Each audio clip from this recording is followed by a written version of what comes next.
Have you ever shared a moment of weakness with someone you thought you could trust, only to wish later that you had stayed silent? We often assume that the people who smile at us are on our side, and that those who listen to our troubles actually care. But especially in the workplace, we forget a hard truth. The closest ears are often the most dangerous, and a friendly face can easily hide a rival's ambition. This is the story of Sam, a hardworking man who built his career on silence, but lost it all because of one simple, careless sentence. In a busy downtown skyscraper, there was a company called Apex Solutions. Meet Sam. Sam was exactly 30 years old. This is a dangerous age. You are young enough to have energy, but old enough to want serious success. Sam was hungry. He was the first to arrive and the last to leave. He wasn't just working for a paycheck, he was working for a title.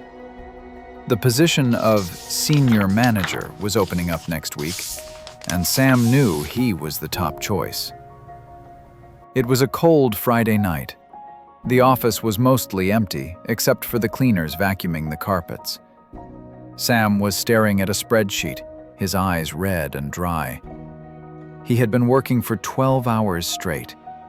He walked to the break room to get a soda. There, he saw Jason. Jason was also 30, but he was different. He was the office buddy. He always smiled, always asked about your weekend, and always wanted to grab a beer. "Whoa, Sam," Jason said, leaning on the vending machine. "You look terrible, man. Why are you pushing so hard?" Sam let out a long, heavy breath. At that moment, the pressure of being 30 and trying to make it felt too heavy. "Honestly, Jason," Sam whispered, rubbing his neck, "I'm terrified. This project is huge. I feel like I'm drowning. Sometimes I think I'm not smart enough for this promotion. I almost feel like quitting and moving back to my hometown just to breathe." It was a moment of imposter syndrome. We all feel it. Sam didn't mean it. He was just venting his fear. Jason looked sympathetic. "I hear you, bro. It's tough," he said. But Jason was also hungry. He wanted that promotion too. Monday morning arrived. The big meeting with Mr. Sharp, the CEO, was scheduled for 10 a.m. Sam put on his best tie. He was ready to present his work. But at 9:55 a.m., Mr. Sharp called Sam into his office. The room was quiet. "Sam," the CEO said coldly, "I'm giving the senior manager position to Jason." Sam felt like he had been punched in the stomach. "But, sir, my numbers are better. I've worked harder." Mr. Sharp shook his head. "Jason came to me this morning. He told me you are unstable. He said you told him you were drowning and planning to quit and move back home because the job is too hard for you.